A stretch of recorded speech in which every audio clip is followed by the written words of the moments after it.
Positive ஆட்டிடியூட்னா என்னங்க?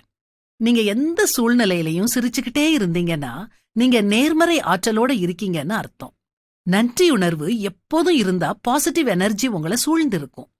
எனக்கு யாருமே உதவல, நான் எப்படி நன்றியுணர்வோட இருக்க முடியும்னு கேட்காதீங்க. முதல்ல உங்க உடல பாருங்க. உங்க உடலுக்கு நன்றி சொல்லுங்க. இந்த உடல்ல தான் நீங்க வாழ்றீங்க.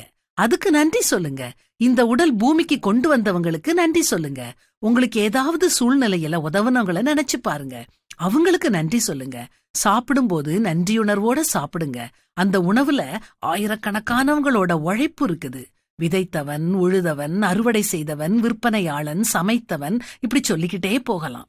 ஒரு பிடி சோற்றுல உலக ஒற்றுமைய பார்க்கலாம். குளிக்கும் போதும் நன்றியோட தண்ணிய எடுத்து மேல ஊத்துங்க.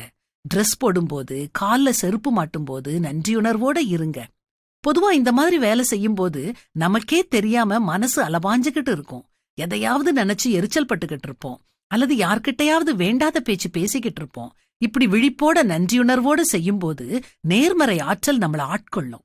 சரி, இப்படி 24 மணி நேரமும் இருக்க முடியுமான்னு கேட்காதீங்க. எப்போல்லாம் நினைவுக்கு வருதோ அப்போல்லாம் நன்றியோட இருக்க முயற்சி பண்ணுங்களேன். நல்ல விஷயங்களையே சிந்திச்சுக்கிட்டு இருந்தோம்னா நாமும் சந்தோஷமா இருப்போம், மத்தவங்களையும் சந்தோஷப்படுத்துவோம். இத பற்றி பைபிள்ல ரொம்ப அழகா போட்டிருக்குது. சகோதரரே, உண்மையுள்ளவைகள் எவைகளோ, ஒழுக்கமுள்ளவைகள் எவைகளோ, நீதியுள்ளவைகள் எவைகளோ, கற்புள்ளவைகள் எவைகளோ, அன்புள்ளவைகள் எவைகளோ, நற்கீர்த்தியுள்ளவைகள் எவைகளோ, புண்ணியம் எதுவோ, புகழ் எதுவோ, அவைகளையே சிந்தித்துக் கொண்டிருங்கள். என்ன, இனிமேலிருந்து இப்படி இருக்க முயற்சி செய்வோமா?